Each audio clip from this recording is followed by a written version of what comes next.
Look, dangerous life of an Uber driver.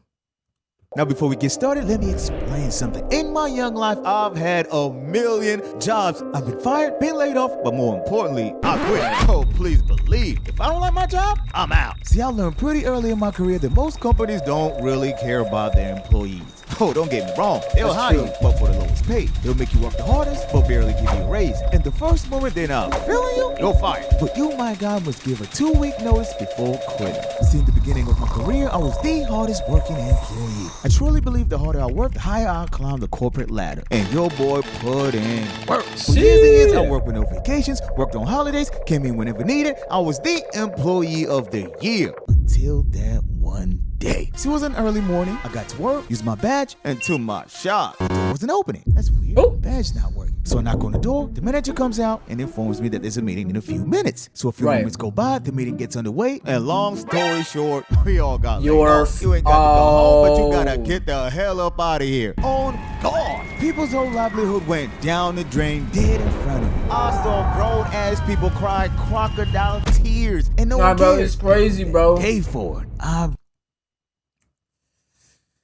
It's crazy when you working at a job, cause like, not crazy, but like, it's crazy like when you work so hard at like, I guess like a blue collar job, and like you work every single day of the week off, like, and then of course you got some off days, and then it's right back to work Monday, right back to work. You feel what I'm saying, nigga? It's crazy how like you're on that type of time and best employee, and they just fire you, and you have no idea why. It's almost like fucking TikTok TOS. They'll fucking take down your shit or fucking beat your audio, but you have no idea why they do it. It's like, why? You feel what I'm saying? Oh my God, I can't do this monitor shit.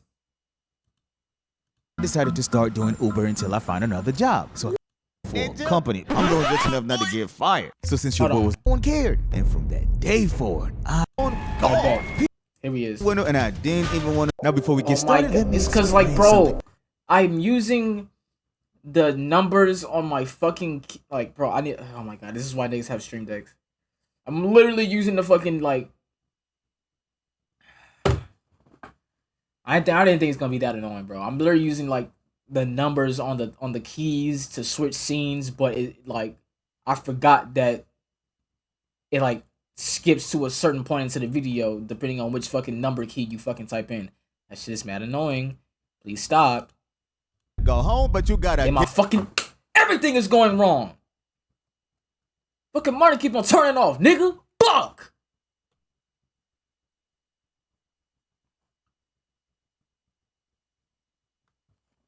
Bro, I swear to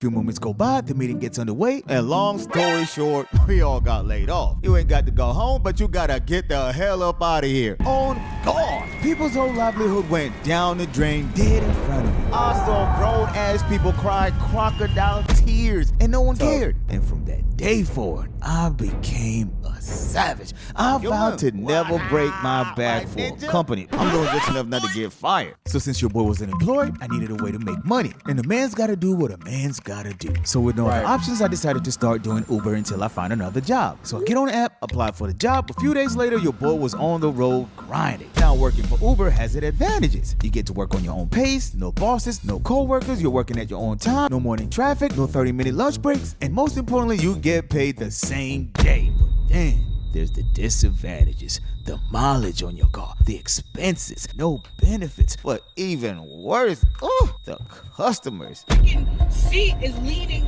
on my knee. You have to have consideration for passengers when they get in your car. Can you do me a favor? Can you move the seat forward because it's hitting my knees at this point. Yeah, no problem. Hold on. It's very uncomfortable. Is that better? Sorry about that. Well, there's no point in saying sorry. It was already, Can you hold What? on? I didn't even put my seatbelt on, sir. Now don't get me wrong, 99% of riders are cool. They'll hop on the ride, chat with you for a few minutes, maybe even leave you a small tip. But that 1%, Lord have mercy. See, in theory, Uber is just a fancy way of hitchhiking. You hop on the app and ask for a ride. Problem is, you don't know what maniac is gonna pull up. See, in case you didn't know, in 2019, Uber had 3,824 incidents of severe sexual assault and misconduct just in the Wow. US. And 20 people were killed in assaults. Just think about it next time you hop on Uber. So one day I was working a late night shift. Now working late sucks. You have to deal with partying kids, the drunks, the stoners, but I didn't mind. I was about that bad. That's So very on the road, unlikely, though. a few moments go by, and then my phone beeps. I check the area. Now this gonna sound crazy. On God, I hated going to the hood. Not your. He said, "Oh God." Hey, bro, this nigga too funny, dog. I'm crazy. On God, I hated going to the hood.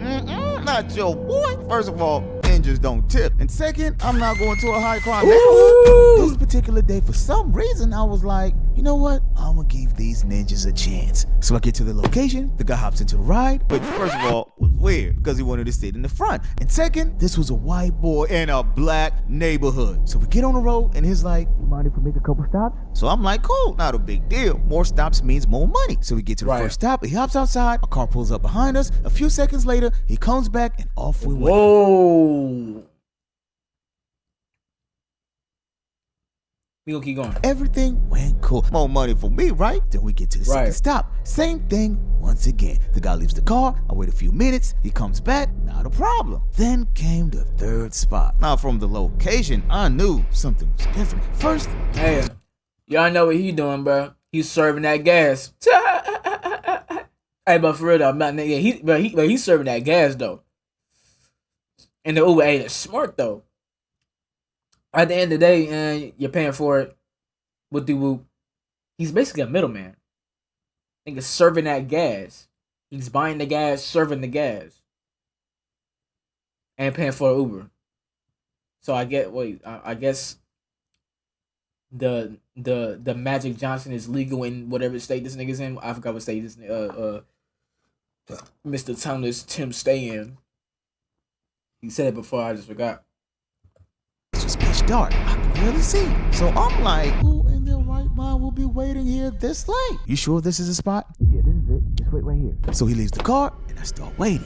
Damn, this sure is a sketchy neighborhood. So I lock the doors, wait for a little while, look at the clock, and it's been 10 whole minutes. Then it hit me. This homie's either robbing the houses or selling drugs. So I turn on the car, go right before leaving, the door opens, he gets inside the vehicle, drive. Now I'm like, where to? I don't care, drive. Bam, I can't just go anywhere. Then the man starts losing it. I said, drive. So I'm like, yo, chill. So the guy looks dead at me and says, if you don't drive, then we're gonna have a problem. Now I'm thinking, how the hell did I get myself into this? I know not to go to that neighborhood. Rule number one, for my Uber drivers, listen carefully, especially female drivers. Always protect yourself at all times. Get a taser, a pepper spray, a gun if you have to. That Glock, that's what I'm saying, bro. You doing Uber, you gotta get the Glock. Don't get no mace, don't get no pepper spray, don't get no goddamn, you feel what I'm saying, no taser, bro. You need that Glock, okay? Oh, Mrs. Glockiana. always be alert. You've got random people entering your vehicle and you don't know their true intentions. So I'm like, homie, dead into his face, get out. Now the energy's changed. He's looking at me, I'm looking at him, someone's gonna have to fold. And then I noticed him looking at his bag. What? Oh, Tim, why's homie keep looking at his bag? Now my spidey senses started tingling. Now I'm thinking the worst. Homie's gonna reach for the bag, next thing you know, I'm a dead man. Not your boy. I'll be damned if you catch me lagging. Bam. When I tell you I pulled out mines, don't do anything stupid, partner. Whoa, hold up, man. I was just, yeah, I see you reaching. Now get out my car. All right, you got it. So he steps out the car, drive off, threw the bag out the window, and I didn't even want to know what the man had in his possession. But I do know, from that day forward, I never went back to that hood again. So, moral of the story. Always pay attention to your sixth sense. Always keep that Glock. That's the moral of the story. Always keep the Glock on the side, bitch. Bro, you see how You see how he had put out his Glock before he put out his. Hey man, that man pulled his Glock out before, way before he could even get his out. That's crazy though.